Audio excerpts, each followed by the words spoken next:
Hello. Okay, so we are going to be reading chapter 15 of the Hunger Games. It begins on page 192, 195. So before we get started, though, I want to remind you about symbolism. I know we talked about it at the beginning of the year. So on your paper that you have to fill out for this homework assignment, I want you to write down what we decided was a symbol of hope in the Hunger Games. So let's take like 15 seconds to do that.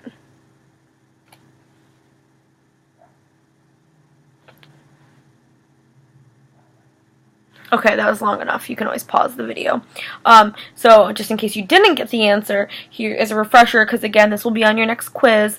The symbol for hope within the Hunger Games is bread. Whenever we see Katniss with bread, or she's getting bread, it's a sign that things are hopeful. So remember, Peeta gave her bread in the beginning.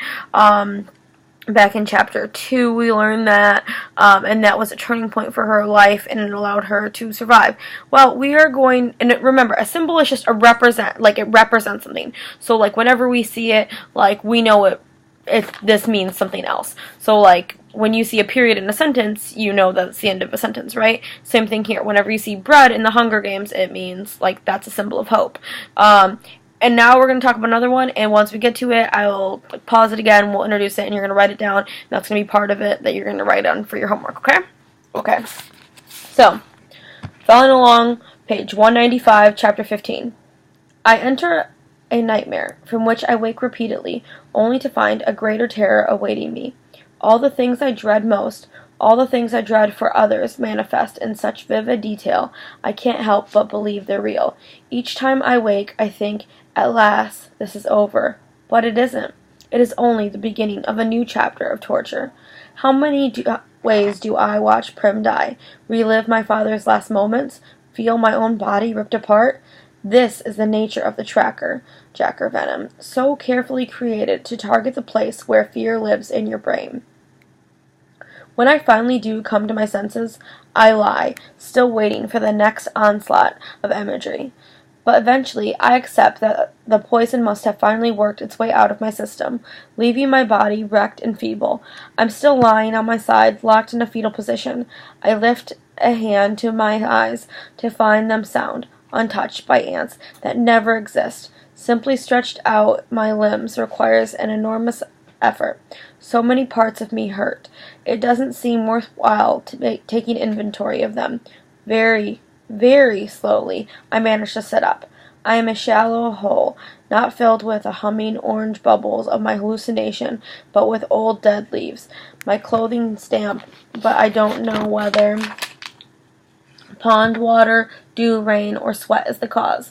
For a long time, all I can do is take tiny sips from my bottle and watch a beetle crawl up the side of a honeysuckle bush. How long have I been out? It was morning when I lost reason. Now it's afternoon, but the stiffness in my joints suggests more than a day has passed, even two, possibly.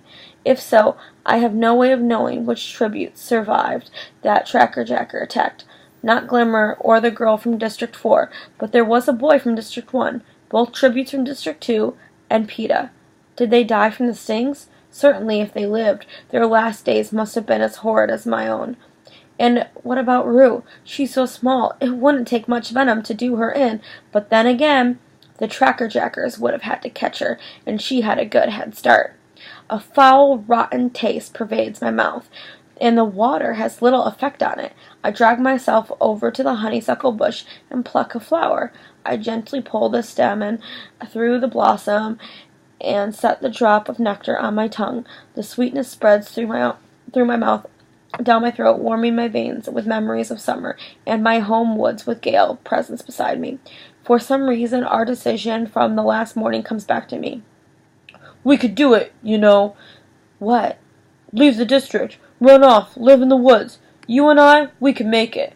And suddenly, I'm not thinking of Gale, but of Peeta. And Peeta, he saved my life, I think, because by the time we met up, I couldn't tell what was real and what the tracker-jacker venom had caused me to imagine. But if he did, and my instincts tell me he did, What for? Is he simply working the lover boy angle he initiated at the interview? Or or was he actually trying to protect me? And if he was, what was he doing with those careers in the first place? None of this makes sense. I wonder what Gail made of the incident for a moment, and then I pushed the whole thing out of my mind, because for some reason Gail and PETA do not coexist well together in my thoughts.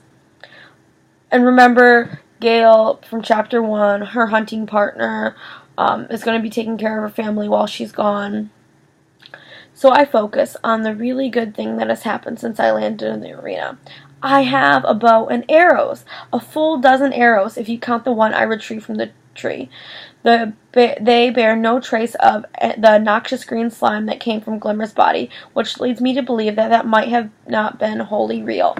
But they have a fair amount of dried blood on them. I can clean them later, but I do take a minute to shoot a few into a nearby tree. They are more like the weapons in the training center than my ones at home, but who cares? That I can work with. Okay, so let's talk about the bow and arrows. We saw the bow and arrow originally in Chapter 1 when Katniss went out hunting. We realized that this is something her father gave to her, and she treasures dearly. So I want you to pause the video, take 30 seconds, and I want you to brainstorm. Brainstorm, that means come up with your own idea as to what you think the the bow and arrow represents, or what it could be standing for, or in other words, symbolize. Okay, remember, symbolism is that key that we're focusing on. So what do you think every time that we see the bow and arrow, what does that mean for Katniss? 30 seconds, ready, go.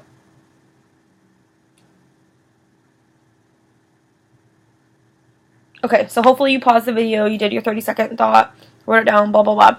So I want you to now write on your paper what I'm going to say. When you see the bow and arrow, so bow and arrow equals survival. When you see that, it is a way for her to be able to survive and to do what she needs to do. Okay? So let's keep reading. So we're at the weapons on 197. Last full paragraph right there. Okay. The weapons give me an entirely new perspective on the games. I know I have tough opponents left to face, but I'm no longer merely prey that runs and hides and takes desperate measures. If Cato broke through the trees right now, I wouldn't flee. I'd shoot. I'd find I'm actually anticipating the moment with pleasure. But first, I have to get some strength back in my body. I'm very dehydrated again, and my water supply is dangerously low. The little padding I was able to put on by gorging myself during prep time in the capital is gone, plus several more pounds as well. My hip bones and ribs are more prominent than I remember them being since those awful months after my father's death. And then there are my wounds to contend with. Burns, cuts, and bruises from smashing into trees, and 3 tracker-jacker stings, which are as sore swollen as ever. I treat my burns with ointment and try dabbing a bit on my stings as well, but it has no effect on them. My mother knew a treatment for them, some type of leaf that could draw out the poison, but she seldom had cause to use it. I don't even remember its name, let alone its appearance. Sorry, I apologize. I'm a human. Water first, I think. You can hunt along the way now. It's easy to see the direction I came from, the path of destruction my crazed body made through the foliage. So I walk off in the other direction, hoping my enemies still lie locked in the surreal world of tracker-jacker venom.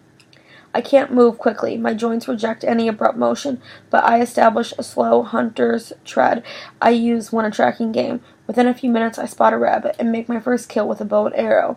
It's not my usual clean shot through the eye, but I'll take it. After about an hour, I find a stream, shallow but wide, and more than sufficient for my needs. The sun is hot and severe, so while I wait for the water to purify, I strip down to my underclothes and wade in the mild current. I'm filthy from head to toe. I try splashing myself, but eventually just lie down in the water for a few minutes, letting it wash off the soot and blood and skin that has started to peel off my burns.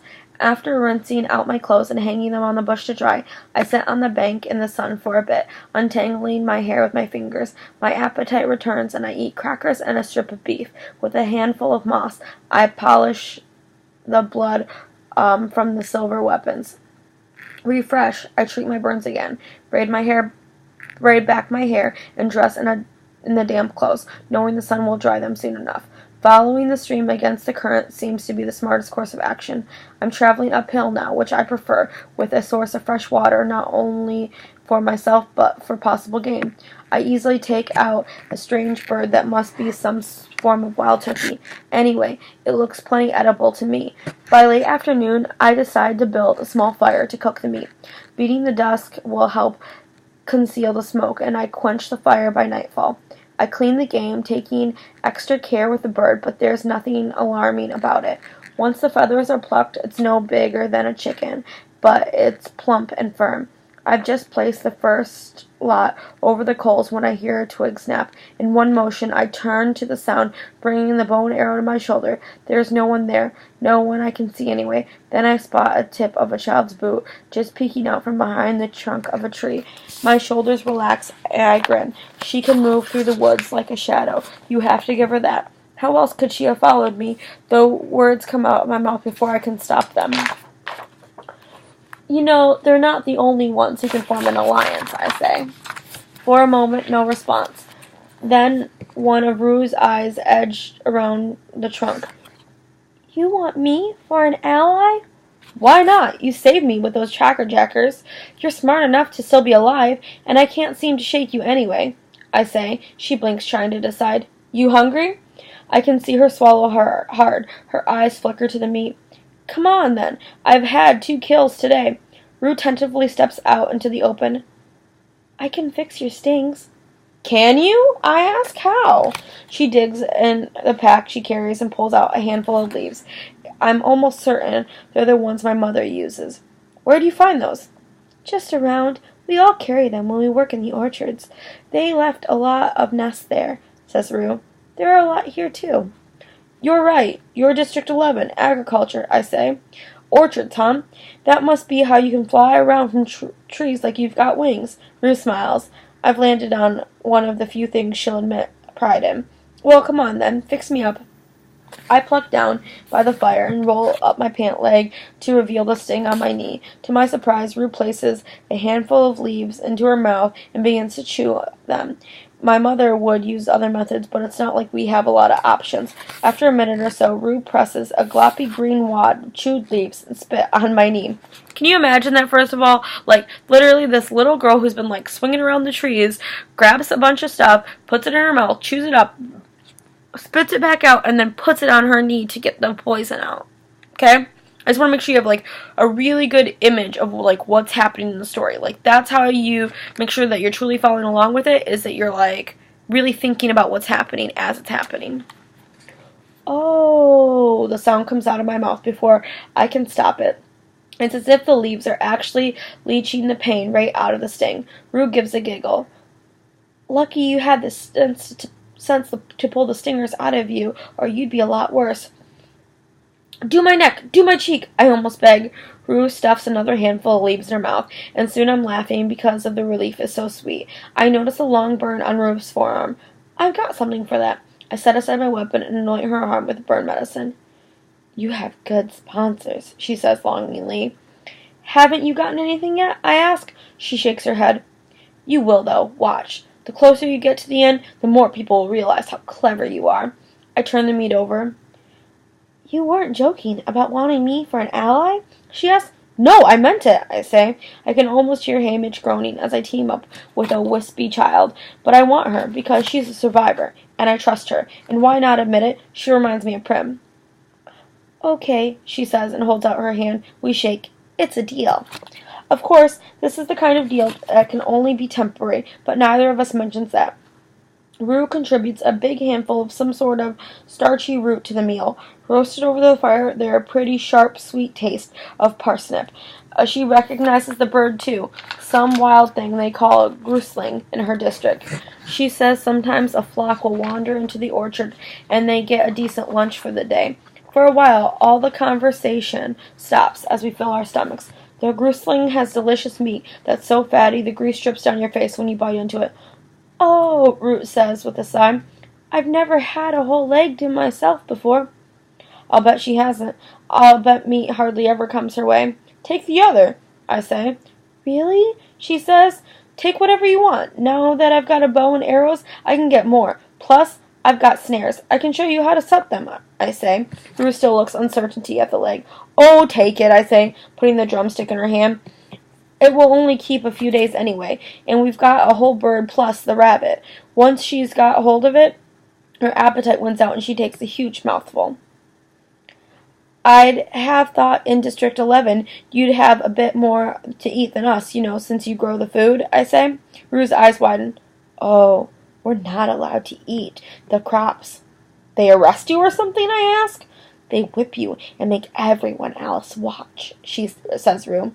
The mayor is very strict about it. I can tell by her expression that it's not uncommon an occurrence. Public whipping's rare in District 12, although occasionally one occurs. Technically, Gail and I could be whipped on a daily basis for our poaching in the woods. Well, technically, we could get a whole lot worse, except all the officials buy our meat. Besides, our mayor, Madge's father, doesn't seem to have much taste for such events. Maybe being the least prestigious, poorest, most ridiculed district in the country has its advantages, such as being largely ignored by the capital as long as we produce our coal quotas. So pause. So let's talk about this really quickly. Here she talks about the bow and arrow, and what is she saying to Rue? I want you to look back at that and write down that line. She's saying, now that I have a bow and arrow, we can... Yeah, so you're looking at this big paragraph right here. Take whatever you want. Now that I've got a bow and arrow, I can get more. So she's saying it doesn't matter. We don't have to worry about those things because we're going to be able to survive now. Sorry, excuse me for a second, guys. I just need my computer charger. Okay, sorry. I'm not very prepared.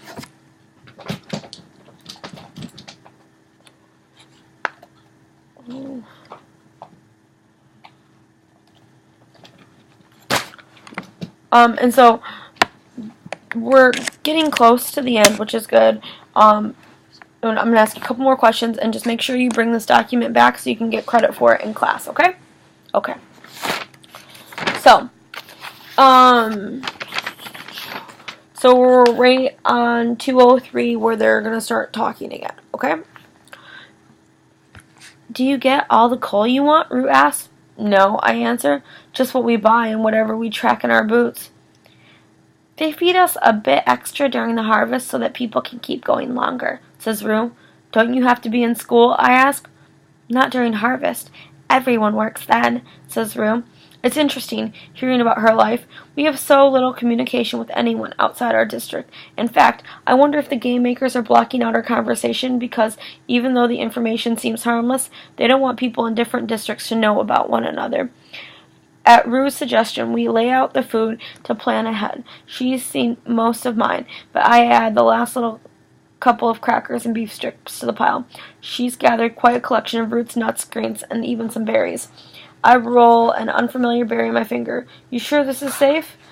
Oh, yes. We have them back home. I've been eating them for days, she says, popping a handful in her mouth. I tentatively bite into one, and it's as good as our blackberries. Taking Rue on as an ally seems to be a better choice all the time. We divide up our food and supplies in case we're separated.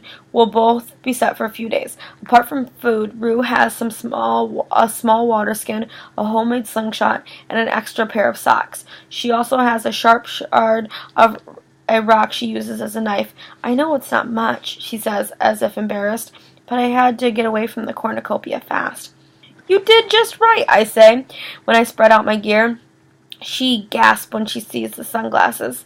How did you get those? She asks. In my pack. They've been useless so far. They don't block the sun. They make it harder to see, I say with a shrug. They aren't for the sun. They're for darkness, she exclaims. Rue. Sometimes, when we harvest through the night, they'll pass out a few pairs to those of us in the highest trees where the torches doesn't reach. One time, this boy Martin, he tried to keep his pair, hid him in his pants. They killed him on the spot. They killed the boy for taking these, I say. Yes, and everyone knew he was no danger. Martin wasn't right in the head. I mean, he still acted like a 3-year-old. He just wanted those glasses to play with, says Rue. Hearing this makes me feel like District 12 is some sort of safe haven. Of course, people keel over from starvation all the time, but I can't imagine peacekeepers murdering a simple-minded child. There's a little girl, one of Greasy Say's grandkids, who wanders into the hub. She's not quite right, but she's treated as a sort of pet. People toss her scraps and things. So what do these do? I ask Rue, taking the glasses. They let you see in complete darkness, says Rue. Try them tonight when the sun goes down. I give Rue some matches and make sure I have plenty of leaves in case my sting flares up again. We extinguish our fire and head upstream until it's almost nightfall. Where do you sleep? I ask her. In the trees? She nods. In just your jacket? Rue holds up an extra pair of socks. I have these for my hands. I think of how cold the nights have been. You can share my sleeping bag if you want. We'll both easily fit. Her face lights up. I can tell this is more than she dared to hope for. We pick a fork high in the tree and settle in for the night, just as the anthem begins to play. There were no deaths today. Rue, I only woke up today. How many nights did I miss? The anthem should block out our words, but still I whisper. I even take the precaution of covering my lips with my hand. I don't want the audience to know I'm planning to tell her about PETA. Taking a cue from me, she does the same. 2, she says. The other girl from Districts 1 and 4 are dead. There's just 10 of us left. Something strange happened. At least, I think it did. It might have been the tracker jacker venom making me imagine things, I say. You know, the boy from my district, PETA, I think he saved my life, but he was with the careers. He's not with them now, she says. I've spied on their base camp by the lake. They've made it back before they collapsed from the stingers, but he's not there. Maybe he did save you and had to run. I don't answer. If in fact PETA did save me, I'm in his debt again, and this can't be paid back. If he did, it was all probably part of his act, you know, to make people believe that he's in love with me. Oh, Rue says thoughtfully, I didn't think that was an act. Of course it is, I say. He worked it out with our mentor. The anthem ends and the sky goes dark. Let's try out these glasses. I pull the glasses and slip them on. Rue wasn't kidding. I can see everything from leaves on the ground to a skunk strolling through the bushes a good 50 feet away. I could kill him from here if I had mind to. I could kill anyone.